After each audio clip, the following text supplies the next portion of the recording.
இருப்பாங்கன்னா,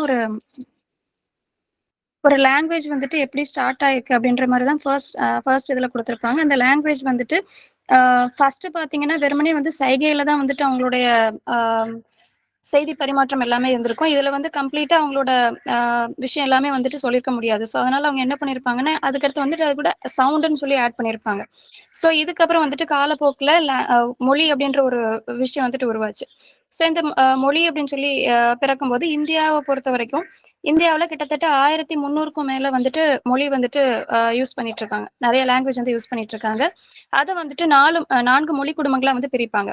ஒன்று வந்துட்டு இந்தோ ஆசிய மொழிகள், 2வது வந்து திராவிட மொழிகள், 3வது வந்துட்டு ஆஸ்திரோ ஆசிய மொழிகள், 4வது வந்து சீன திபெத்திய மொழிகள். ஓகேவா? ஸோ இங்க வந்து நெறைய கிளை மொழிகளும் வந்துட்டு இந்தியாவுல பேசுறதுனால, இந்தியாவ என்னன்னு சொல்லுவாங்கன்னா, மொழிகளின் காட்சி சாலை அப்படின்னு சொல்லி சொல்லுவாங்க. யார் இந்த ஸ்டேட்மெண்ட்ட சொல்லியிருப்பாங்கன்னா, அகத்தியலிங்கம் அவர்கள் வந்து சொல்லியிருப்பாங்க. ஓகேவா? ஸோ நம்ம உலகத்துல இருக்கக்கூடிய பழமையான நெறைய நாகரிகங்கள்ல இந்திய நாகரிகமும் வந்துட்டு ஒண்ணு. ஸோ இதுல வந்துட்டு இது வந்து எப்போ நம்மளுக்கு வந்துட்டு உணர்த்தியிருப்பாங்க அப்படின்னா, மொகஞ்சதாரோ, ஹரப்பா அகழாய்வுக்கு அப்புறமா தான் இது நம்மளுக்கு தெரிய வந்திருக்கும். இந்த மாரி ஒரு அ நாகரிகத்த தான் என்ன சொல்றாங்கன்னா, திராவிட நாகரிகம் அப்படின்னு சொல்லி சொல்றாங்க. ஓகேவா? அ திராவிடர்கள் பேசிய மொழி தான் திராவிட மொழி அப்படின்னு சொல்லி சொல்றோம். திராவிடம் அப்படின்ற சொல்ல முதல்ல பயன்படுத்தினவர் யார் அப்படின்னா, குமரில பட்டர். ஓகேவா? ஸோ தமிழ் அப்படின்ற ஒரு சொல்லுல இருந்து தான் திராவிடா அப்படின்ற சொல் வந்துட்டு பிறந்தது அப்படின்னு சொல்லி சொல்றாங்க. ஹீராஸ் பாதிரியார் வந்து இத எப்படி சொல்லியிருப்பாருன்னா, தமிழ், தமிழா, தமிழா, ட்ரமிழா, ட்ரமிழா, திராவிடா, திராவிடா அப்படின்னு சொல்லி வந்திருக்கதா. அந்த வார்த்தைகள் வந்து மருவி வந்திருக்கதா ஹீராஸ் பாதிரியார் வந்து சொல்லியிருப்பாரு. ஓகேவா? ஸோ அதுக்கப்புறம் வந்துட்டு ஆ திராவிட மொழி குடும்பம் உருவாகுறதுக்கே வந்துட்டு ஒரு வரலாறு இருக்கிறதாவும் வந்துட்டு சொல்லியிருக்காங்க. ஸோ தமிழ், கன்னடம், தெலுங்கு இது எல்லாமே வந்துட்டு சமஸ்கிருத மொழியிலிருந்து உருவானது அப்படின்ற கருத்து வந்துட்டு நெறைய பேர் சொல்லியிருக்காங்க. ஆனா அ இந்த மொழிகள்ல வந்துட்டு வடமொழி சொற்கள் கலந்து காணப்பட்டதுனால தான் இந்த மாரி ஒரு ஸ்டேட்மெண்ட் வந்து வந்திருக்கும். ஓகேவா? ஆனா அறிஞர் வில்லியம் ஜோன்ஸ் அப்படின்றவர் என்ன பண்ணியிருப்பாருன்னா, அந்த வடமொழிய வந்துட்டு ஆராய்ஞ்சு பார்த்திருப்பாரு. அதாவது சமஸ்கிருதத்த வந்துட்டு ஆராய்ஞ்சு பார்த்திருப்பாரு. பார்த்த பின்னாடி என்ன ஆகும் அப்படின்னா, இந்த மொழி வந்துட்டு ஐரோப்பிய மொழி கூட வந்துட்டு தொடர்புடையதா இருந்திருக்கும். இது அப்படின்றத அவர் வந்து கண்டுபிடிச்சிருப்பாரு. 1816ஆம் ஆண்டுல பேராசிரியர்கள் ராஸ், கிரிம் போன்ற இவங்கலாம் வந்துட்டு மொழிய பத்தின ஆராய்ச்சிகள் வந்து நெறைய பண்ணியிருப்பாங்க. ஓகேவா? ஸோ அதுக்கப்புறம் வந்துட்டு பிரான்சிஸ் எல்லிஸ் அப்படின்றவர் என்ன சொல்லியிருப்பாருன்னா, தமிழ், தெலுங்கு, கன்னடம், மலையாளம் இந்த மொழிகள் எல்லாத்தையும் வந்துட்டு கம்பேர் பண்ணி பார்த்திருப்பாரு. இவை எல்லாமே வந்துட்டு ஒரே ஒரு ஒரு தனி மொழி குடும்பத்தை சேர்ந்தது அப்படின்ற ஒரு பாயிண்ட்ட வந்துட்டு வச்சிருப்பாரு. ஓகேவா? இந்த மொழிகள வந்துட்டு ஒரே இனமா கருதி என்ன சொல்லியிருப்பாங்கன்னா, தென்னிந்திய மொழிகள் அப்படின்ற மாரி ஒரு டைட்டில் வந்து குடுத்திருப்பாங்க. ஓகேவா? இதுக்கப்புறம் தான் மால்தோ, தோடா, கோண்டி இந்த மாரி மொழிகள் பற்றிய ஆய்வுகளும் வந்துட்டு எடுத்திருப்பாங்க. ஹோக்கன் என்ன சொல்லியிருப்பாருன்னா, இந்த மொழிகள் எல்லாத்தையும் இணைச்சு தமிழியன் அப்படின்ற ஒரு பெயரையும் குடுத்திருப்பாரு. ஓகேவா? இதே மாரி கருத்துக்கள் தான் வந்துட்டு நெறைய பேரும் வந்துட்டு சொல்லியிருப்பாங்க. ஸோ 1856வது வருஷம் திராவிட மொழிகளின் ஒப்பிலக்கணம் அப்படின்ற ஒரு நூல் வந்துட்டு யார் எழுதியிருப்பான்னா, கால்டுவெல். ஓகேவா? இவர் வந்து என்ன சொல்லியிருப்பாருன்னா, திராவிட மொழிகள் வந்துட்டு ஆரிய குடும்பத்திலிருந்து வேறுபட்ட ஒரு விஷயம். இவங்க வந்துட்டு இந்த மொழிகள் வந்துட்டு சமஸ்கிருத மொழிக்குள்ளேயுமே வந்துட்டு செல்வாக்கு செலுத்தியிருக்கு. அதாவது திராவிட மொழியிலிருந்து தான் சமஸ்கிருதம் உருவான ஒரு கான்செப்ட்ட வந்து இவர் சொல்லியிருப்பாரு. ஓகேவா? ஸோ இதுக்கு எக்ஸாம்பிளா தான் நெறைய இலக்கண கூறுகள வந்துட்டு இவர் வந்து சுட்டிக்காட்டியிருப்பார். சரியா? திராவிட மொழிக்கும் இதுக்கும் இருக்கக்கூடிய ஒற்றுமையை அவர் வந்துட்டு வெளிப்படுத்தியிருப்பாரு. ஸோ இவருக்கு அப்புறம் நெறைய பேரு ஸ்டென்கனோ, கே.வி. சுப்பையா, எல்.வி. ராமசுவாமி, பரோ, எமினோ, தமிழ் சுவலபில், ஆந்திரனோ, தோப்போ, மீனாட்சி சுந்தரம் இவங்க எல்லாருமே வந்துட்டு இதே விஷயத்துக்காக அவங்களுடைய பங்களிப்ப வந்து குடுத்திருப்பாங்க. ஓகேவா? அதாவது அம் திராவிட மொழிகள் வந்துட்டு சமஸ்கிருத மொழிக்குள்ள அதனுடைய ஆதிக்கத்த வந்து செலுத்தியிருக்குது அப்படின்ற ஒரு கான்செப்ட்டுக்காக. அதுக்கப்புறம் பார்த்தீங்கன்னா, இந்த திராவிட மொழி குடும்பம்னு பார்த்துட்டோம். இதுல வந்துட்டு அதனுடைய அம் நில அடிப்படையில 3ஆ பிரிச்சிருப்பாங்க. தென் திராவிட மொழிகள், நடு திராவிட மொழிகள், வட திராவிட மொழிகள் அப்படின்னு சொல்லிட்டு. ஸோ இதுல வந்து பார்த்தீங்கன்னா, தமிழ், கன்னடம், மலையாளம் இது எல்லாமே வந்துட்டு தென் திராவிட மொழிகள்ல வரும். அப்புறம் வந்துட்டு தெலுங்கு, கூயி, கூவி, கோண்டா, கோலாமி இந்த மாரி மொழிகள்லாம் வந்துட்டு நடு திராவிடம்ல வரும். குரூப், மால்தோ, பிராகுயி எல்லாமே வந்துட்டு வட திராவிட மொழிகள்ல வரும். ஓகேவா? ஸோ அதுக்கப்புறம் பார்த்தீங்கன்னா, இந்த பட்டியல்ல இருக்கக்கூடிய 24 மொழிகள் தவிர இன்னும் வந்துட்டு சில மொழிகளை வந்து கண்டெடுத்திருப்பாங்க 4 மொழிகள். அதுதான் பாத்தீங்கன்னா எருகலா, தங்கா, குறும்பா, சோலிகா அப்படின்ற மொழிகள். ஓகேவா? சோ இதையும் சேர்த்து மொத்தமா 28 திராவிட மொழிகள் இருக்கிறதா வந்துட்டு சொல்லியிருப்பாங்க. ஓகேவா? சோ இந்த திராவிட மொழிகளுக்கு பொதுவான பண்புகள் என்ன இருக்கும் அப்படின்னா இதுக்கு வந்துட்டு வேர்ச்சொல், அடிச்சொல் அப்படின்றது வந்துட்டு இன்றியமையாத ஒரு பண்பா இருக்கும். ஓகேவா? சோ இதுக்கான எக்ஸாம்பிள் தான் வந்துட்டு இங்க சொல்லியிருப்பாங்க. அடிச்சொல் அப்படின்னு சொல்லிட்டு. அடிச்சொல்னா நம்மளுக்கு எப்படி சொல்றது? திராவிட மொழிகள்ல இருக்கக்கூடிய அந்த சொற்கள் எல்லாமே வந்துட்டு ஒரே போல இருக்கும். ஓகேவா? கண், கண்ணு, கண்ணு, கண், கென், கொன் இந்த மாரி சொற்கள் எல்லாமே வந்துட்டு ஒரே மாதிரி இருக்கும். ஸோ இதுதான் வந்துட்டு அடிச்சொல் அப்படின்ற மாரி சொல்லியிருப்பாங்க. அடுத்தது ஒரு பொதுப்பண்பு பார்த்தீங்கன்னா, குறில், நெடில் வேறுபாடு இருக்கும். ஓகேவா? ஸோ ஒரு குறில் நெடில்ல இருக்கக்கூடிய வேறுபாடுலயே பொருளும் வந்துட்டு மாறுபடும். இதுல பார்த்தீங்கன்னா, அம் அடி அப்படின்றதுக்கும், ஆடி அப்படின்றதுக்கும் வித்தியாசம் இருக்கு. ஆடினா 2 பொருள் இருக்கும். ஒண்ணு வந்து மாதம், தமிழ் மாதம் இருக்கு. இன்னொன்னு வந்துட்டு ஒரு வினையை குறிக்கும். அது மாரி அடியுமே வந்துட்டு ஒரு வினையை தான் குறிக்கும். ஸோ அந்த மாரி குறிலுக்கும் நெடிலுக்கும் இடையே வந்துட்டு அதனுடைய பொருள்லயுமே வந்துட்டு வித்தியாசம் இருக்கு அப்படின்ற மாரி சொல்லியிருப்பாங்க. அடுத்தது பார்த்தீங்கன்னா, பால் பாகுபாடு. பால் பாகுபாடு அப்படின்னும்போது ஆம். ஆண். ஆண்ல முடிஞ்சா அது வந்துட்டு ஆண் பால். ஆள் அப்படின்னு முடிஞ்சதுன்னா, அது வந்துட்டு பெண்பால். இந்த மாரி வித்தியாசம் இருக்கு இல்லையா? இது வந்துட்டு பாகுபாடுல வரும். ஓகேவா? அது மாரி அது, இது, எது அப்படின்ற மாரி வரும்போது, அது வந்து அஃறிணையில வரக்கூடியது. ஓகேவா? அதுக்கப்புறம் அ வினைச்சொற்கள் பார்த்தீங்கன்னா, ஆம் ஆ ஆங்கிலம் போன்ற மொழியில பார்த்தீங்கன்னா, வினைச்சொல் வந்துட்டு அ வெறும் காலத்தை மட்டுமே தான் காட்டும். ஓகேவா? திணை, பால், எண், இடம் அந்த மாரி விஷயங்கள வந்துட்டு ஆங்கிலத்துல சொல்லியிருக்க மாட்டாங்க. ஆனா திராவிட மொழிகளுக்கு இந்த மாரி ஒரு பண்பு வந்து உண்டு. ஓகேவா? ஸோ இப்ப இந்த அதுக்கு தான் ஒரு எக்ஸாம்பிள் குடுத்திருப்பாங்க. வந்தான் அப்படின்னு சொல்லிட்டு. ஓகேவா? ஸோ இப்போ வந்தான் அப்படின்றது வந்துட்டு உயர்திணை, ஆண்பால், படர்க்கை, பொறுமை. வந்தான் அப்படின்போது நீங்க காலத்த பார்த்தீங்கன்னா, அது வந்துட்டு கடந்த காலமா இருக்கும். ஓகேவா? ஸோ இதே மாரி தான் இதுக்கு இந்த வந்தானுக்கு ஆப்போசிட்டா தான் வந்துட்டு மலையாள மொழியுமே அமைஞ்சிருக்கும் அப்படின்ற மாரி சொல்லுவாங்க. ஓகேவா? ஏன்னா அது வந்து திணைப்பால், எண் ஆகியவற்றை வந்து காட்டாது. ஓகே. தமிழோட தனித்தன்மைகள் பார்த்தீங்கன்னா, இதுக்கு வந்துட்டு தொன்மையும், இலக்கண வளமும் வந்துட்டு வந்துட்டு இருக்கும்.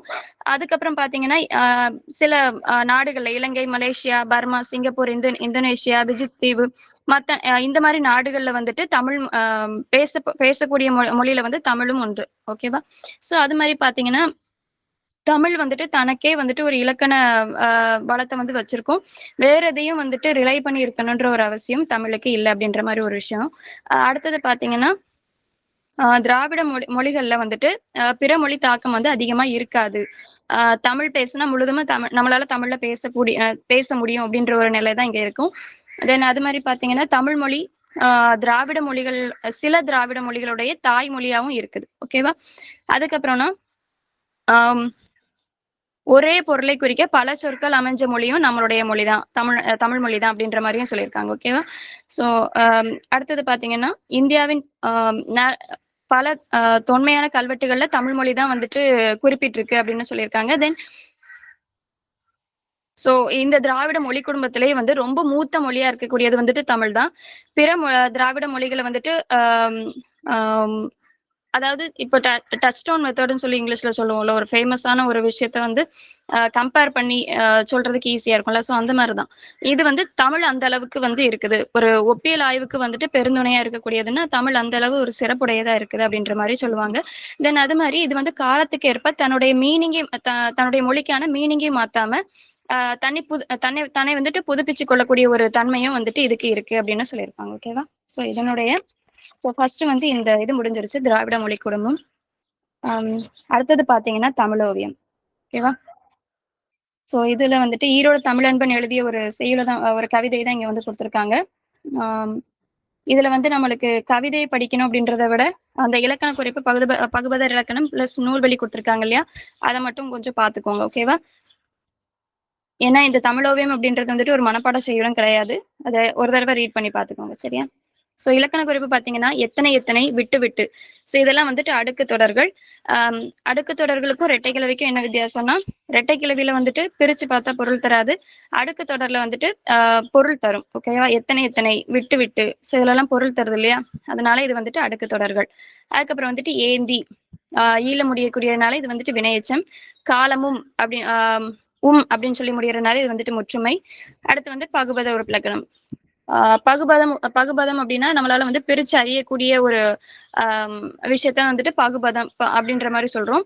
இல்ல வளர்ப்பாய் அப்படின்ற சொல்லுக்கு வளர் பிளஸ் இப் கூட்டல் இப் கூட்டல் ஆய் அப்படின்ற மாதிரி கொடுத்திருக்காங்க. வளர் அப்படின்றது பகுதி, இப் சந்தி, இப் வந்துட்டு எதிர்கால இடைநிலை, ஆய் வந்துட்டு முன்னிலை ஒருமை வினைமுற்று வெகுளி. ஓகேவா? அதுக்கடுத்து நூல்வெளி பாத்தீங்கன்னா தமிழோவியம் அப்படின்றத வந்துட்டு ஈரோடு தமிழன்பன் எழுதியிருப்பாங்க. இந்த கவிதையினுடைய முன்னுரையில இவர் என்ன சொல்லியிருப்பாருன்னா, ஒரு பூவின் மலர்ச்சியையும் ஒரு குழந்தையின் புன்னகையையும் புரிந்து கொள்ள அகராதிகள் தேவையில்லை, பாடலும் அப்படித்தான் அப்படின்னு சொல்லி எழுதியிருப்பாரு. ஓகேவா? சோ ஈரோடு தமிழன்பவன் அப்படின்னு அவர் வந்துட்டு புதுக்கவிதை, சிறுகதை நிறைய அந்த மாதிரி நிறைய வடிவங்கள்ல வந்துட்டு அவருடைய படைப்பு வந்துட்டு வெளியிட்டு இருப்பாரு. ஹைகோ, சென்ட்ரியோ, லிமரைக்கோ அப்படின்ற புது வடிவங்களையும் தன்னுடைய கவிதைகளை வந்து தந்திருப்பாரு. இவருடைய நூல் வந்துட்டு வணக்கம் வள்ளுவ. இந்த ஒரு கவிதை நூலுக்காக 2004ஆம் ஆண்டு வந்துட்டு சாகித்ய அகாடமி விருது வந்துட்டு வாங்கியிருப்பாரு. ஓகேவா? சோ இவருடைய தமிழன்மன் கவிதைகளுமே வந்துட்டு தமிழக அரசுகிட்ட இருந்து ஒரு பரிசு பெற்ற நூல் தான். இவருடைய கவிதைகள் எல்லாமே வந்துட்டு இந்தி, உருது, மலையாளம், ஆங்கிலம் முதலிய மொழிகள்ல வந்துட்டு மொழிபெயர்க்கப்பட்டிருக்கும். ஓகேவா? சோ உலக தாய்மொழி நாளா வந்துட்டு கடைபிடிக்கக்கூடிய நாள் வந்து February 21. அது மாதிரி தமிழை வந்துட்டு ஆட்சி மொழியாக கொண்ட நாடுகள் எதெல்லாம் பாத்தீங்கன்னா இலங்கையும் சிங்கப்பூரும். ஓகேவா? அதுக்கப்புறம் கோர்ஸ் பாத்தீங்கன்னா இனிமையும் நீர்மையும் தமிழனல் ஆகும் அப்படின்னு சொன்னவங்க அப்படின்னு எதுல குறிப்பிட்டிருக்கோம்னா பிங்கள நிகண்டு அப்படின்ற நிகண்டுல வந்து குறிப்பிட்டிருக்கோம். அது மாதிரி யாமிருந்த மொழிகளிலே தமிழ் மொழி போல் இனிதாவது எங்கும் காணும் அப்படின்னு சொல்லி சொன்னவர் யாருன்னா பாரதியார். அடுத்தது பாத்தீங்கன்னா தமிழ் விடு தூது. இதுல வந்து ஒரு பாடல் மட்டும்தான் வந்துட்டு மனப்பாட பாடல். ஓகேவா? தித்திக்கும் தெள்ளமுதாய் தெள்ளமுதின் மேலான முத்திக்கனியே என் முத்தமிழே, புத்திக்குள் உண்ணப்படும் தேனை உன்னோடு உவந்து உரைக்கும் விண்ணப்பம் உண்டு விளம்ப கேள். மண்ணில் குரம் என்றும் பல்லு என்றும் கொள்வார், கொடுப்பாய்க்கு உறவு என்று மூன்றினத்தும் உண்டோ, திறமெல்லாம் வந்து என்றும் சிந்தாமணியாய் இருந்த உனை சிந்து என்று சொல்லிய சிந்துமே அப்படின்ற மாதிரி ஒரு செயல் வந்து கொடுத்திருப்பாங்க. இதுதான் வந்துட்டு மனப்பாட செயல். இதுல என்னன்னா இனிக்கும் தெல்லமுதாய் அந்த அமிழ்தினு மேலான முத்தியாகி விடுதலை தரும் கனி. அந்த தமிழை பத்தி தான் ஒரு தூது அப்படின்ற ஒரு சிற்றிலக்கிய வகைகள்ல ஒண்ணு இந்த தூது. அந்த ஒரு வகையில வந்துட்டு இந்த தமிழுக்கு ஒரு தூது விடுற மாதிரி இந்த செயல வந்துட்டு இயற்றிருப்பாரு. ஓகேவா? அதுல இந்த தமிழை பத்தின ஒரு விரிவான ஒரு எடுத்துரைத்தலை வந்துட்டு கொடுத்திருப்பாங்க. ஓகேவா? சோ இது வந்துட்டு இயல் இசை நாடகம் அப்படின்ற ஒரு விஷயங்கள்ல சிறந்து விளங்கும் நம்மளுடைய தமிழ். அதாவது ஃபர்ஸ்ட் ஒரு தூது விடும்போது அதனை பத்தி வர்ணிச்சு அதுக்கப்புறம் விஷயத்த வந்து சொல்லுவாங்க. ஓகே? சோ இப்போ இந்த இனிக்கும் தெளிந்த அமுதமாய் அந்த அமிழ்தினும் மேலான முத்தியாகி விடுதலை தரும் கனியே, இயல் இசை நாடகம் என மூன்றாய் சிறந்து விளங்கும் என் தமிழே அப்படின்ற மாதிரி சொல்லியிருக்காங்க. தென் அறிவால் உண்ணப்படும் தேனை, நாவால் உண்ணப்படும் தேன் வேற. சோ இது வந்து தமிழ்ல வந்துட்டு அறிவால் உண்ணப்படும் தேனை அப்படின்னு சொல்லி சொல்றாங்க. நான் வந்துட்டு உங்ககிட்ட வந்துட்டு ஒரு வேண்டுகோள் விடுக்க போறேன், அதை வந்து நீ கேளு அப்படின்ற மாதிரி சொல்லியிருக்காங்க. தமிழே, உங்ககிட்ட இருந்து குறவஞ்சி, பள்ளு அப்படின்ற நூல்களை பாடி நிறைய புலவர்கள் வந்து சிறப்பு கொண்டிருக்காங்க. பிறர் படிக்கக்கூடிய வகையில வந்து நீ அதை வந்து தன்னகத்தை வந்து வச்சிருக்கிற.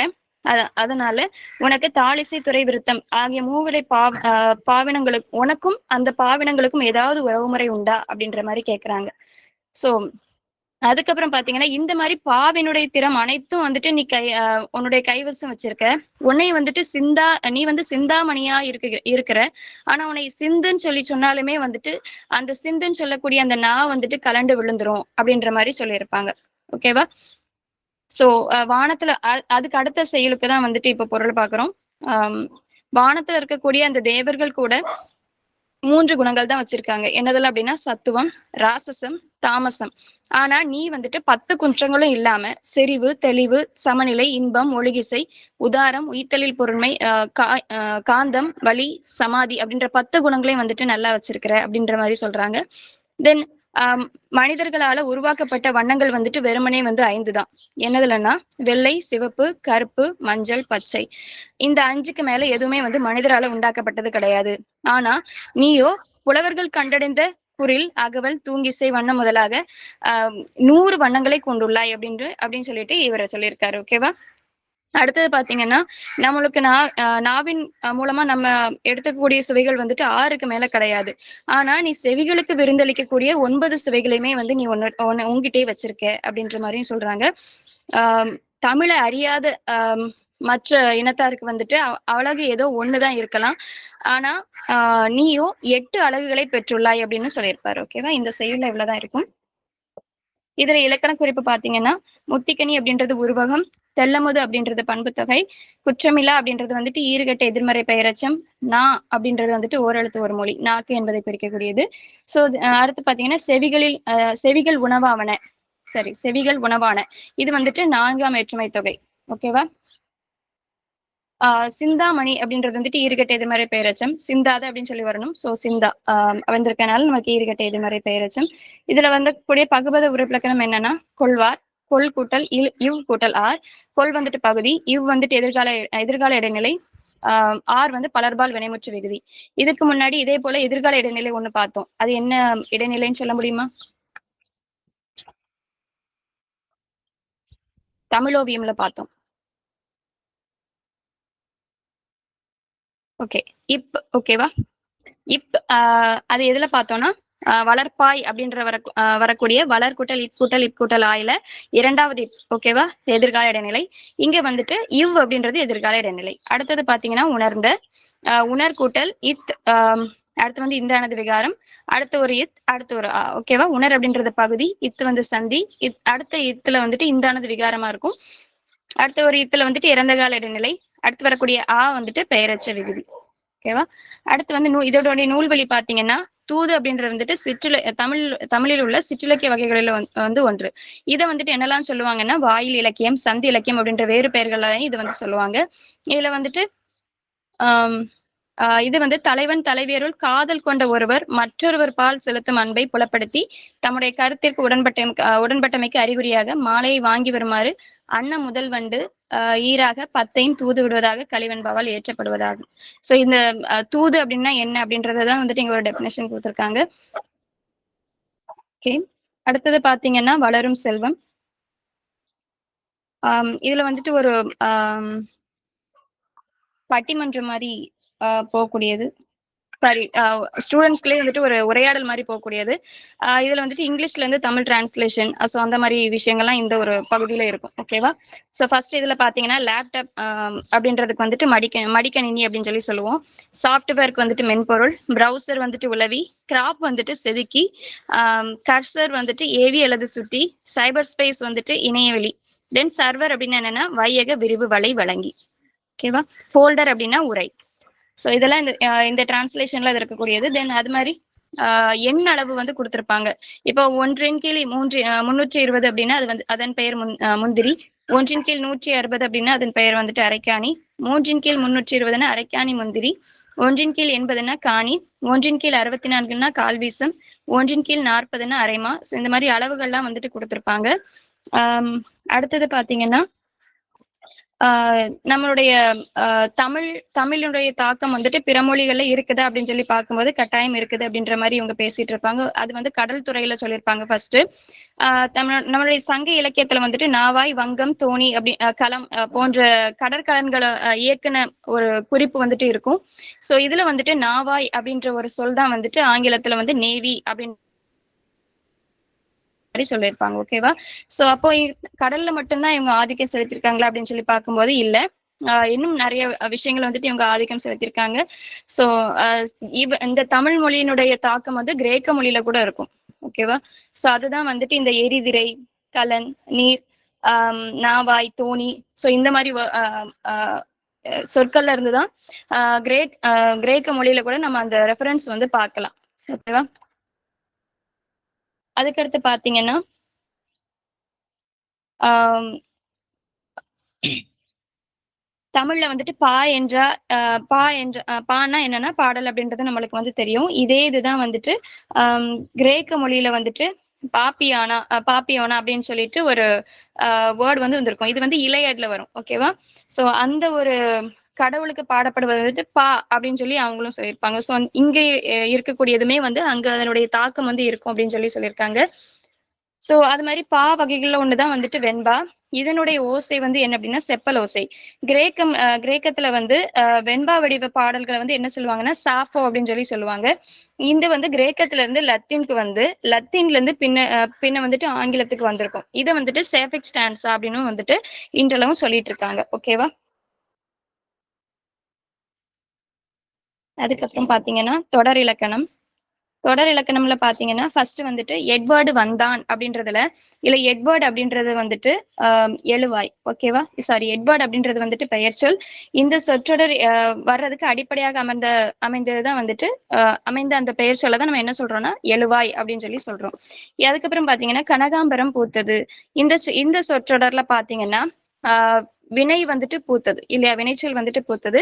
இந்த வினைச்சொல்ல தான் வந்துட்டு பயனிலை அப்படின்னு சொல்லி சொல்றாங்க. ஒரு தொடர்ல வந்து எதனால பயம் நிலைச்சு நிக்குமோ அந்த இடத்த வந்து பயனிலை அப்படின்னு சொல்லி சொல்றோம். சோ இப்ப அடுத்து பாத்தீங்கன்னா மீனா கனகாம்பரத்தை சூடினாள். இதுல வந்துட்டு இந்த சொற்றொடர் எழுவதற்கு காரணமாக அமைஞ்ச மீனா வந்துட்டு அந்த மீனா அப்படின்றது நம்மளுக்கு பெயர் சொல். சூடினாள் அப்படின்றது வந்துட்டு பயனிலை. இதுக்கு நடுவு இருக்கக்கூடிய அந்த கனகாம்பரம் அப்படின்றது என்னன்னா செயப்படு பொருள் அப்படின்னு சொல்லி குறிக்கப்பட்டது. ஓகேவா? இந்த ஆஹ் இந்த இந்த எழுவாய் பயனிலை செயப்படு பொருள் இது எல்லாமே வந்துட்டு ஒரே லைன்ல தான் வரணுமா, ஒரே ஆர்டர்ல தான் வரணுமா அப்படின்னா கட்டாயமா கிடையாது. மாறி மாறி வரலாம். அதுதான் நீங்க கீழே பாத்தீங்கன்னா இருக்கும். நான் பாடத்தை படித்தேன், பாடத்தை நான் படித்தேன், படித்தேன் நான் பாடத்தை, நான் படித்தேன் பாடத்தை, பாடத்தை படித்தேன் நான். இந்த மாதிரி மாறி மாறி நம்ம வந்து போட்டுக்கலாம் எழுவாய் பயனிலை செயப்படு பொருள். ஓகேவா? சோ அடுத்தது பாத்தீங்கன்னா தன்வினை பிறவினை. தன்வினை பிறவினைன்றது வந்து ஆஹ் எழுவாய் வந்துட்டு ஒரு வினையை செய்ய எழுவாய் வந்துட்டு ஒரு வினை செய்தால் அது பேர் வந்துட்டு தன்வினை. அதே இது ஒரு எழுவாய் ஒரு வினை செய்ய வைத்தால் அது வந்து பிறவினை. வந்து உருண்டது அப்படின்றது வந்து தன்வினை அப்படின்னா உருட்ட வைத்தான் அப்படின்றது வந்து பிறவினை. ஓகேவா? அடுத்தது செய்வினை செயற்பாட்டு வினை. ஆஹ் அப்துல் நேற்று வந்தான் அப்படின்னா சாரி, உரை கவிதாவால் படிக்கப்பட்டது அப்படின்னா அது வந்து செயற்பாட்டு வினை. கவிதா உரையை படித்தால் அப்படின்னா அது வந்து செய்வினை. சரியா? செய்வினை நம்ம ஒரு விஷயத்த வந்து செய்யறோம் அப்படின்னா அது வந்து செய்வினை. செய்ய வைக்கிறோம் அப்படின்னா அது வந்துட்டு செயற்பாட்டு வினை. செய்வினை செயற்பாட்டு வினை கிட்டத்தட்ட நம்மளுக்கு ஆக்டிவ் வாய்ஸ் பாசிவ் வாய்ஸ்ல வரும். கம்பேர் பண்ணி பார்த்துக்கோங்க. ஓகேவா? ஸோ அடுத்து பார்த்தீங்கன்னா பகுபத உறுப்பிலக்கணம். பதம் அப்படின்றது வந்துட்டு இரு வகைப்படும். பதம்னா என்னன்னா சொல். இதை வந்து ரெண்டு வகையா பிரிக்கிறாங்க. ஒண்ணு வந்து பகுபதம், இன்னொன்னு வந்து பகாபதம். பகுபதம் வந்துட்டு நம்மளால வந்து பிரிக்கக்கூடிய ஒரு சொல்லா இருக்கும். அதே போல பிரிச்சால் நம்மளுக்கு வந்துட்டு பொருள் தரக்கூடிய ஒரு சொல்லாவும் இருக்கும். ஓகேவா? அது வந்துட்டு ஆஹ் இந்த பகுபதத்தை வந்து நம்ம வந்து இரண்டு வகையா பிரிக்கலாம். ஒண்ணு வந்து பெயர் பகுபதம், இன்னொன்று வந்துட்டு வினை பகுபதம். ஓகேவா? சோ பகுபத உறுப்புகள் வந்துட்டு 6 உண்டு. ஒன்று வந்து பகுதி, விகுதி, ஆஹ் இடைநிலை, சந்தி, சாரியை, விகாரம். 6 உறுப்புகள். சோ பகுதி அப்படின்னு சொல்லி பாத்தீங்கன்னா சொல்லினுடைய முதல்ல நிற்கும். ஓகேவா? இதை வந்து நம்மளால வந்து பிரிக்க முடியாது. இது வந்து வினை சொல்லக்கூடிய ஒரு ஏவலாவும் அதாவது பெயர் சொல்ல அறுவகை உண்டு இல்லையா, அந்த அறுவகையில ஏதோ ஒன்றாவும் வந்துட்டு இருக்கும். இதுதான் வந்து பகுதி. விகுதியை பாத்தீங்கன்னா சொல்லினுடைய இறுதியில நிற்கும். இது வந்து திணை பால் எண் இடம் இதை காட்டுறதா அமையும் நம்மளுக்கு. ஓகேவா?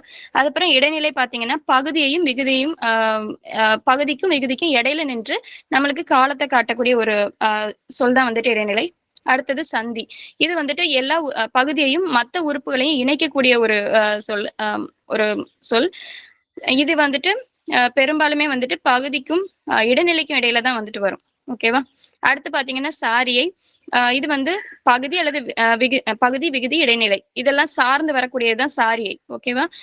இது வந்து பெரும்பாலும் எங்க வரும் அப்படின்னா இடைநிலைக்கும் விகுதிக்கும் இடையில வரும். அடுத்து விகாரம் அப்படின்றது வந்துட்டு ஒரு தனி உறுப்பு கிடையாது. இது வந்துட்டு மேல நம்ம பார்த்த பகுதி விகுதி இடைநிலை சந்தி சாரி இந்த 5 உறுப்புகள்ல வரக்கூடிய ஒரு மாற்றம் தான். ஓகேவா? இப்ப பகுதிக்கு எடுத்துக்காட்டு பாத்தீங்கன்னா இப்ப ஊரன் அப்படின்னு சொல்லி ஒரு சொல் இருந்துச்சுன்னா அதனுடைய பகுதி வந்துட்டு ஊர். ஓகேவா? வரைந்தான் அப்படின்ற ஒரு சொல் இருந்ததுன்னா அதுக்கான பகுதி வந்துட்டு வரை. ஓகேவா? அடுத்து வந்து விகுதி. விகுதி பாத்தீங்கன்னா இந்த ஆண், ஆள், ஆர், தூ, ஆ, ஏன், ஓம், ஆய், ஈர். சோ இந்த மாதிரி சொற்கள்லாம் வருது இல்லையா, அதெல்லாம் வந்துட்டு நம்மளுக்கு விகுதி. சரியா? ஆண் பால் வினைமுற்று விகுதி, பெண் பால் வினைமுற்று விகுதி அப்படின்னு சொல்லி சொல்றோம்ல, இதெல்லாம் நம்மளுக்கு விகுதியில வரக்கூடியது. அடுத்து இடைநிலைகள் பாத்தீங்க அப்படின்னா இத், இட், இர், இன், கிறு, கின்று, ஆனின்று, இத், இவ், இக், இந்த மாதிரி இடைநிலைகள் தான் வந்துட்டு நம்மளுக்கு இந்த பகுபத உறுப்பினத்துல வரும். இதை வந்து நம்ம இது வந்து காலத்தை காட்டக்கூடியது இல்லையா? இப்போ இர்ன்னு வந்ததுன்னா இறந்த கால இடைநிலை நம்ம ஆல்ரெடி பார்த்தோம். இப்ப பிளஸ் இவ்ன்னு பார்த்தோம். இந்த ரெண்டுமே வந்து ஆல்ரெடி நம்ம எதிர்கால இடைநிலை அப்படின்னு சொல்லி பகுபதத்துல பிரிச்சு பார்த்தோம் இல்லையா? சோ அது மாதிரிதான் அப்படின்றது வந்து எதிர்மறை இடைநிலை. இச் இஞ்ச் அப்படின்றது வந்துட்டு பெயர் இடைநிலைகள். ஓகேவா? அடுத்து பாத்தீங்கன்னா சந்தி. சந்தி பாத்தீங்கன்னா இத் இப் விக் சாரி இத் இப் இக். அதுக்கடுத்து பாத்தீங்கன்னா இ இவ். சரியா? இந்த 5மே வந்துட்டு சந்தில வரக்கூடியது.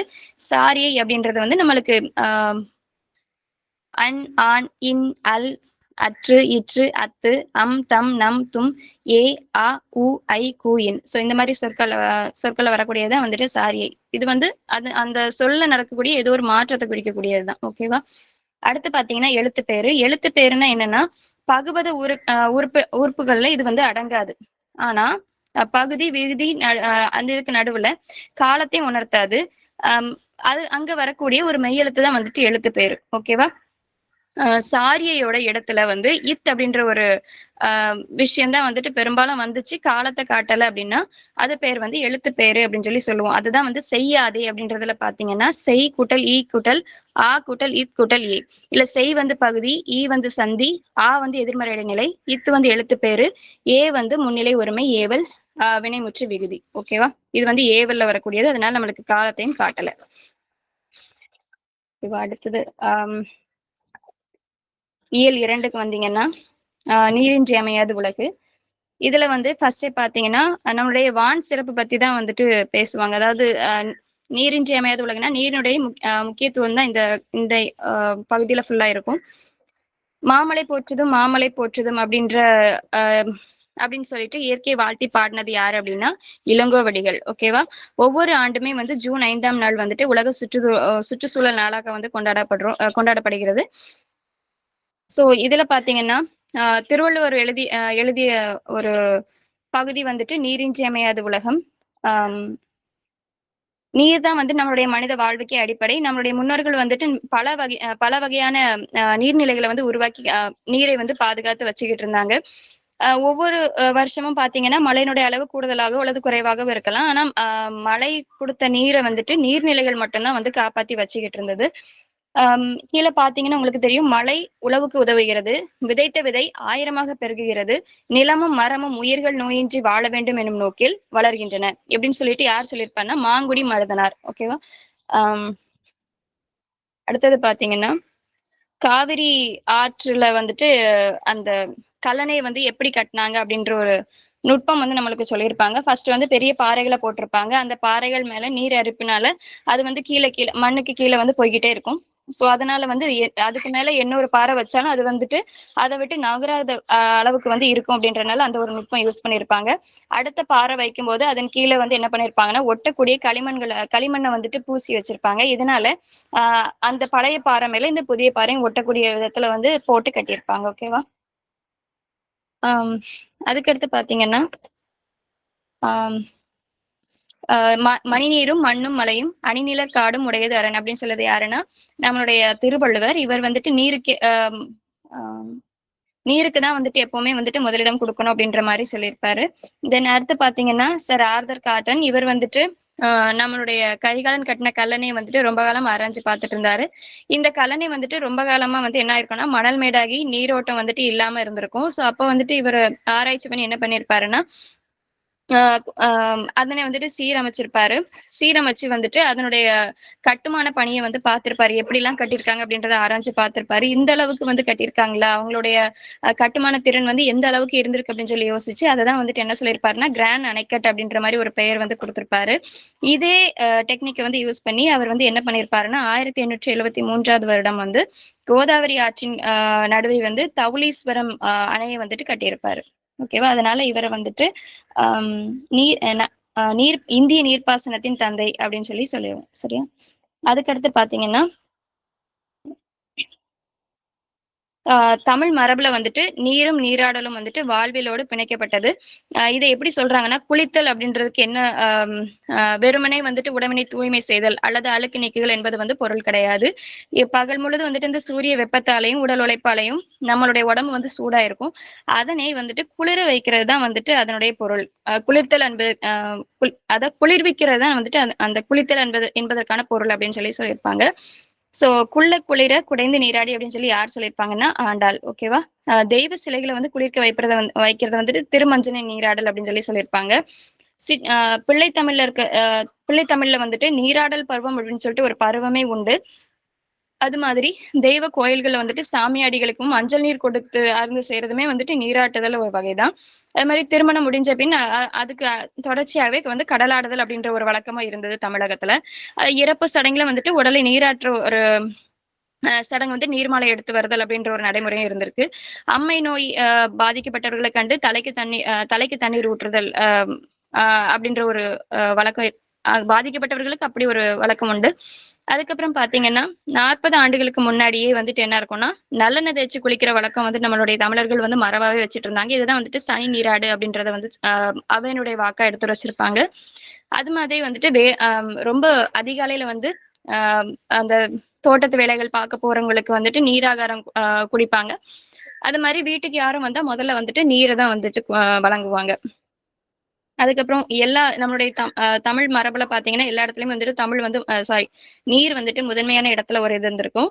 அதுக்கப்புறம் பாத்தீங்கன்னா சோழர் கால குமிழி தூம்பு அப்படின்னு சொல்லி ஒரு நுட்பம். இது என்னன்னா அந்த அணைக்கு வந்துட்டு நடுவுல எப்படி எந்த மாதிரி ஒரு கட்டமைப்பு வந்து வச்சிருக்காங்க அப்படின்றதுதான். மழைக்காலங்கள்ல வந்துட்டு ஏரி நிரம்புறப்போ நல்ல நீச்சல் தெரிஞ்சக்கூடிய ஒருத்தர் வந்துட்டு என்ன பண்ணுவாருன்னா நடுவுல அடைச்சிருக்கக்கூடிய அந்த மரக்கட்டையாலான அந்த குமிழி தும்பை வந்துட்டு தூக்கி விடுவாரு. அதுல வந்து 2 துளைகள் இருக்கும். ஒண்ணு வந்துட்டு ஓடு நீர் ஓடுறதுக்கு இருக்கும். இன்னொன்னு வந்துட்டு அந்த க அந்த அடியில படிஞ்சிருக்கக்கூடிய அழுக்குகள் போறதுக்கான ஒரு துளையா இருக்கும். அதனால நம்மளுக்கு வந்து அந்த தண்ணீர் போக்குலயுமே வந்துட்டு எந்த ஒரு அடைப்புகளும் ஏற்படாது. சோ இதுதான் வந்துட்டு குமிழி தூம்பு அப்படின்னு சொல்லுவாங்க. இது வந்து சோழ காலத்துல உள்ளது. அதுக்கடுத்து பாத்தீங்கன்னா நீர்நிலைகளுடைய பெயர்கள் கொடுத்திருப்பாங்க. அகழி அப்படின்னா கோட்டையின் புறத்தை வந்து அகழ்ந்தமைக்கப்பட்ட நீரரண். அருவி அப்படின்றது வந்துட்டு மலைகள் வந்து விழக்கூடிய ஒரு நீர். ஆழிக்கிணறு அப்படின்றது கடலுக்கு பக்கத்துல தோண்டி கட்டின கிணறு. ஆறு அப்படின்றது இரு கரைகளுக்கிடையே ஓடும் நீர்ப்பரப்பு. அடுத்து இளஞ்சி பல வகைக்கும் பயன்படும் நீர்த்தேக்கம். அப்புறம் உறைகிணறு மணற்பாங்கான இடத்தில் தோண்டி சுடுமண் வளையமட்ட கிணறு. இந்த மாதிரி நிறைய வகைகள் இருக்கு.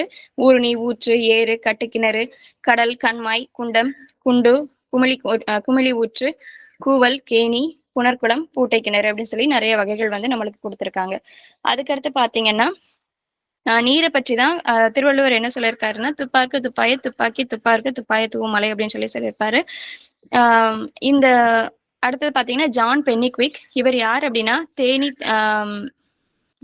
தமிழ்நாட்டுல வந்து தென் மாவட்டங்கள் என்னதெல்லாம் பாத்தீங்கன்னா தேனி, திண்டுக்கல், மதுரை, சிவகங்கை, ராமநாதபுரம். இங்க வந்து விவசாயத்துக்கும் குடிநீருக்கும் வந்துட்டு உதவக்கூடிய முல்லை பெரியாறு அணையை கட்டினவங்க தான் வந்துட்டு ஜான் பென்னிக்விக்.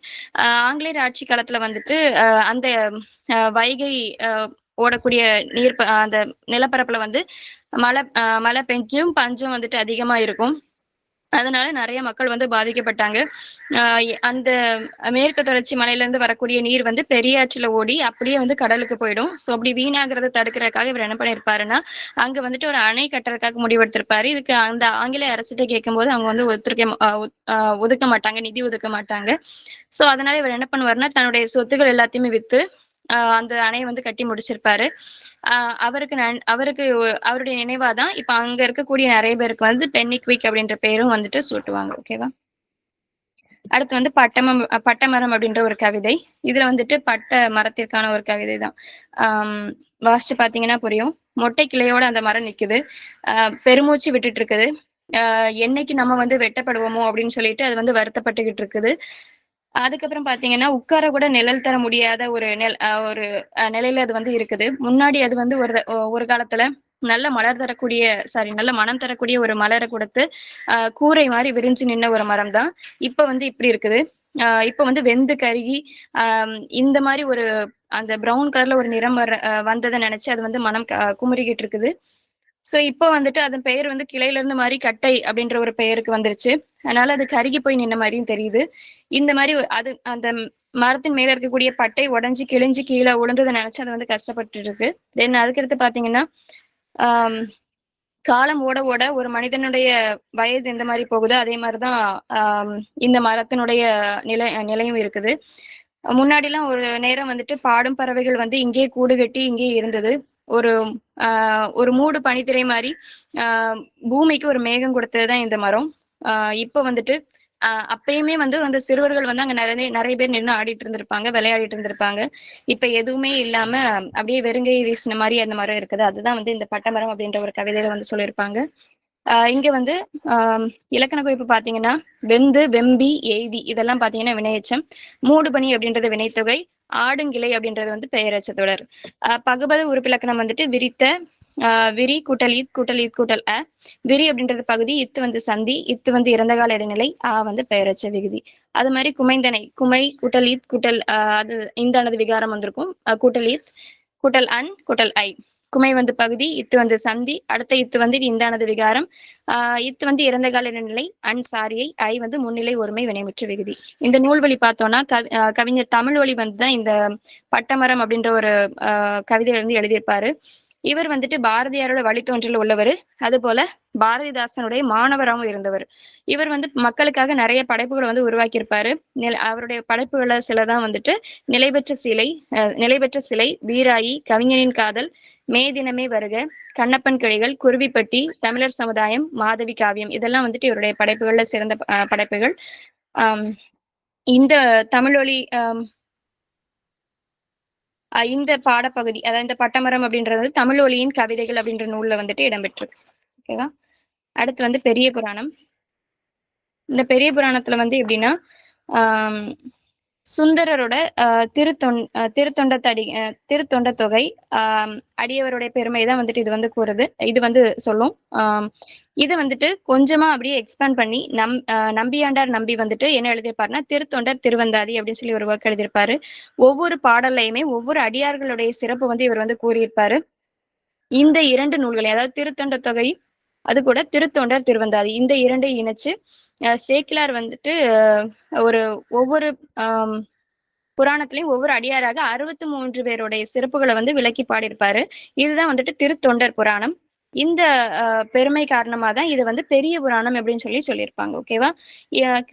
சேக்கிழார் வந்து 12ஆம் நூற்றாண்டை சேர்ந்தவர். இவர் வந்து சோழ அரசன் 2ஆம் குலோத்துங்கன் அவையில வந்து முதலமைச்சரா இருந்திருப்பாரு. இவரை பார்த்து மகாவித்வான் மீனாட்சி சுந்தரனார் என்ன சொல்லியிருப்பாருன்னா, பக்தி சுவை நனி சொட்ட சொட்ட பாடிய கவி வளவ அப்படின்னு சொல்லி சொல்லியிருப்பாரு. ஓகேவா? இதுல ஒன்றே ஒன்றுதான் வந்துட்டு மனப்பாடம் செய்யுள். அதை மட்டுமாவது நம்ம வந்து தெளிவா பார்த்துக்கலாம். 3 ஆஹ் காடெல்லாம் களைக்கரும்பு காவெல்லாம் குலைக்கரும்பு மாடெல்லாம் கருங்குவளை வயலெல்லாம் நெருங்குவளை கோடெல்லாம் மட அன்னம் குளமெல்லாம் கடல் என்ன நாடெல்லாம் நீர் நாடுதனை ஒவ்வா நலமெல்லாம் அப்படின்னு சொல்லிட்டு ஒரு செய்யுள் தான் நம்மளுக்கு வந்து மனப்பாட செய்யுள். இதுக்கான அர்த்தம் என்னன்னு பாத்தீங்கன்னா, காடுகள்ல வந்துட்டு களை அப்படின்னு சொல்லக்கூடிய கரும்புகள் வந்து இருக்குது. சோலைகள்ல எல்லா இடத்துலயுமே வந்துட்டு குலை மலர் அரும்புகள் வந்துட்டு இருக்குது. எல்லா பக்கங்களையும் வந்துட்டு குவளை மலர்கள் வந்து மலர்ந்து அப்படியே தொங்கிட்டு இருக்குது. வயல் எல்லா இடத்துலயும் வந்துட்டு சங்குகள் வந்து கிடக்குது. நீர்நிலைகள்ல எல்லா கரையங்க வந்துட்டு சின்ன சின்ன அன்னங்கள் வந்துட்டு அப்படி நடந்துகிட்டு இருக்குது. குளங்கள் எல்லாமே வந்துட்டு கடல் பரப்பை போன்று இருக்குது. அதனால நாடு முழுதுமே வந்துட்டு நீர்நாடு அப்படின்னு சொல்லக்கூடிய தன்மையை வந்துட்டு வச்சிருக்குது. இத்தகைய சிறப்புடைய சோழ நாட்டிற்கு தான் வந்துட்டு பிற நாடுகள் எதுவுமே ஈடாகாது அப்படின்னு சொல்லியிருப்பாரு. நீங்க எதுக்கும் என்ன பண்ணுங்கன்னா, இதுல இருக்கக்கூடிய மற்ற 6 செயல்களுடைய செயலையும் பொருளையும் வந்துட்டு ஒரு தடவை ரீட் பண்ணி பாருங்க. ஓகேவா? அடுத்தது பாத்தீங்கன்னா புறநானூறு. புறநானூறுல என்ன சொல்லியிருப்பாங்கன்னா, புறநானூறு இயற்றியவர் யாருன்னா குடபுலவியனார். இங்க நம்மளுக்கு கொடுத்திருக்கக்கூடிய பாடல் வந்துட்டு பாண்டியன் நெடுஞ்செழியனை பார்த்து பாடிய பாடல். திணை வந்து பொதுவியல் திணை, துறை வந்து முதுமொழி காஞ்சி. பொதுவியல் திணை அப்படின்னா என்னன்னா, வெற்றி முதலிய புறத்திணைகளுக்கெல்லாம் வந்துட்டு பொதுவான செய்தியையும் இதுக்கு முன்னாடி சொல்லப்படாத செய்திகளை வந்துட்டு விளக்கி கூறுவதும் வந்துட்டு பொதுவியல் திணை.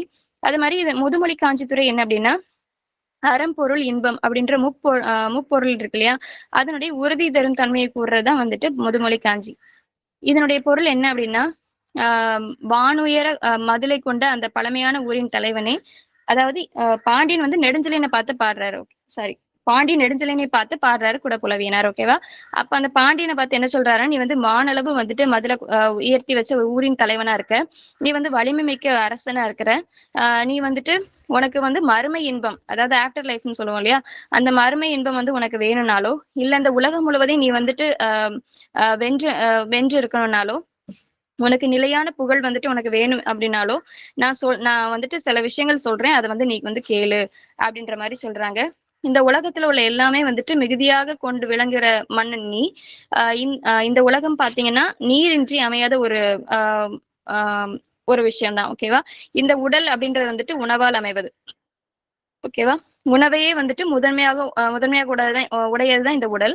எனவே வந்துட்டு உணவு தந்தவர வந்துட்டு என்ன மாரி நம்ம கருதுறோம்னா, உயிரை தந்தவர் அப்படின்னு சொல்லி கருதுறோம். உணவு அப்படின்றது வந்துட்டு நிலத்துடன் நீரும். அதாவது நிலமும், நீரும் சேர்ந்தால் தான் நம்மளுக்கு வந்து ஒரு உணவு அப்படின்றது கிடைக்கும். அதனால நெல் முதலிய தானியங்கள விளைச்சு, மலைய பார்த்திருக்கும் பரந்த நிலமாயினும், ஆ அந்த நீ என்னதான் பெரிய அரசனா இருந்தாலும், அந்த மழை வரல அப்டின்னா ஒண்ணுமே நடக்காது. ஸோ, அதனால நான் சொல்லக்கூடிய விஷயங்கள நீ வந்து கொஞ்சம் விரைவா வந்து கடைபிடி. ஆ குளிர்ந்த இடங்கள் நிலத்துல குளிர்ந்த இடங்கள் அனைத்திலுமே வந்து நீர்நிலைய வந்து பெருக பண்ணு அப்டின்ற மாரி சொல்லியிருப்பாங்க. அவ்வாறு நீ வந்துட்டு நீர வந்து நெறைய சேர்த்து வச்ச அப்டின்னா, மூவகை இன்பத்தையும், நிலைத்த புகழையும் நீ வந்து பெற்றிருப்பாய் அப்டின்ற மாரி இவர் வந்து சொல்லியிருப்பாரு. இது செய்யல அப்டின்னா, உனக்கு வந்து புகழ் பெறாமல் நீ வீழ்ந்து மடிந்து போவாய் அப்டின்ற மாரியும் சொல்லியிருப்பாரு. ஓகேவா? அடுத்து தண்ணீர் அப்டின்ற ஒரு கதை இருக்குது. அத வந்து ரீட் பண்ணிக்கோங்க. அடுத்தது பார்த்தீங்கன்னா, துணை வினைகள். ஆம் இதுல ஆ தனிவினை, கூட்டுவினை பார்க்கலாம். தனிவினை அப்டின்னா என்னன்னா, ஆம்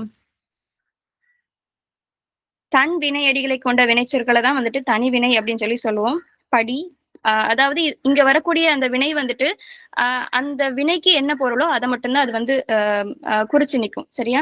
ஆனா கூட்டு வினைகள்ல பார்த்தீங்கன்னா, அப்படி இருக்காது. 2வது வரக்கூடிய வினை வந்துட்டு, அதற்குடைய மீனிங்க தராம வேற எதுக்குள்ள மீனிங்கோ அது வந்து தரும். இந்த 2ம் தான் இந்த தனிவினைக்கும், கூட்டு வினைக்கும் உள்ள வித்தியாசம். ஃபர்ஸ்ட்டு பார்த்தீங்கன்னா படியுங்கள், படிக்கிறார்கள். இதெல்லாம் வந்துட்டு தனிவினை. கூட்டுவினை வந்துட்டு ஆசைப்பட்டேன், கண்டுபிடித்தார்கள், தந்தி அடித்தேன், முன்னேறினோம். ஸோ இதுல வந்து கூட்டுவினையில பார்த்தீங்கன்னா, 2 வினைகள் வந்துட்டு சேர்ந்து இருக்கும். ஓகேவா? ஆம். ஃபர்ஸ்ட்டு இந்த கூட்டு வினைகள்ல வந்துட்டு 3 வகைகள் இருக்கு. பெயரும், வினையும் சேர்ந்து ஒரு வினையை குறிக்கும். வினையும், வினையும் சேர்ந்து ஒரு வினையை குறிக்கும். இடையும், வினையும் சேர்ந்து ஒரு வினையை குறிக்கும். அதுதான் தந்தி அப்படின்றது ஒரு பெயர். அடி அப்படின்றது ஒரு வினை. சேர்ந்து தந்தி அடி அப்படின்ற ஒரு வினையை வந்து குறிக்குது. 2வது வகை பார்த்தீங்கன்னா, வினை பிளஸ் வினை ஈக்குவல் டூ வினை. கண்டு கூட்டல் விடி கண்டு கூட்டல் பிடி ஈக்குவல் டூ கண்டுபிடி. ஓகேவா? அப்ப 2 வினைகள் சேர்ந்து ஒரு வினையை வந்து உருவாக்குது. 3வது பார்த்தீங்கன்னா, இடை கூட்டல் வினை. ஒரு அ இடையில இருக்கக்கூடிய அதாவது முன், பின், கீழ் அப்படின்ற மாரி ஒரு இடை இருக்கு இடை கூட ஒரு வினை சேரும்போது இன்னொரு வினை வந்து உண்டாகுது. முன் கூட்டல் ஏறு, முன்னேறு. ஓகேவா? அடுத்தது பார்த்தீங்கன்னா, முதல் வினை, துணை வினை. மு அ முதல் வினை அப்படின்றது சாரி அதுக்குள்ள மீனிங்க தான் நான் இங்க வந்து சொல்ட்டேன். அதாவது நான் படம் பார்த்தேன் அப்படின்னா, நான் படம் பார்த்தேன். இதுல பார்த்தேன் அப்படின்றது வந்து நான் கண்ணால பார்க்கக்கூடிய ஒரு செயல். ஓகேவா? ஆம். அடுத்தது பார்த்தீங்கன்னா, ஓட பார்த்தேன். இதுல ஓட அப்படின்றது தான் வந்து நம்மளுக்கு வந்து வினையா இருக்கும். பார்த்தேன் அப்படின்றது வந்து நம்மளுக்கு ஏதோ ஒரு முயற்சி செய்தலா தான் இருக்கும். நான் வந்து கொஞ்சம் மாத்தி சொல்லிட்டேன். திருத்திக்கோங்க. சாரி. நான் படம் பார்த்தேன் அப்படின்றது முதல் வினை. ஓட பார்த்தேன் அப்படின்றது துணைவினை. படம் பார்த்தேன்ல உள்ள பார் வந்துட்டு என்னுடைய கண்கள் நான் பார்த்தத வந்து குறிக்குது. ஓட பார்த்தேன்ல உள்ள பார் அப்படின்றது வந்து நான் ஓடுறதுக்கு முயற்சி செய்தேன் அப்படின்ற ஒரு விஷயத்த வந்து குறிக்கும். ஓகேவா? இதுதான் முதல் வினைக்கும், துணை வினைக்கும் உள்ள வித்தியாசம். அம் இதுக்கு கீழ வந்துட்டு எக்ஸாம்பிள் குடுத்திருப்பாங்க. அதையும் பார்த்துக்கோங்க. ஓகேவா? இதோட இயல் 2 வந்து முடியுது. தனிவினை கூட்டு வினைக்கு பார்த்தீங்கன்னா, தனிவினையில ஒரே ஒரு வினைச்சொல் மட்டும் வரும். கூட்டு வினையில வந்து 2 வினைச்சொற்கள் வந்துட்டு வரும். அதுதான் அதுக்குள்ள வித்தியாசம். புரிஞ்சுக்கோங்க. இதுல எதுவும் டவுட் இருந்தா நீங்க வந்து கேட்கலாம். நம்ம அ டவுட்ஸ் இல்லன்னா லெஃப்ட் ஆகலாம்.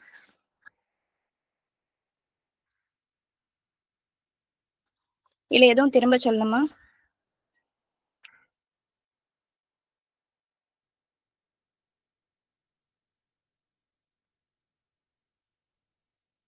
டவுட்ஸ் இல்லன்னா அ லீவ் ஆயிக்கலாம். Thank you.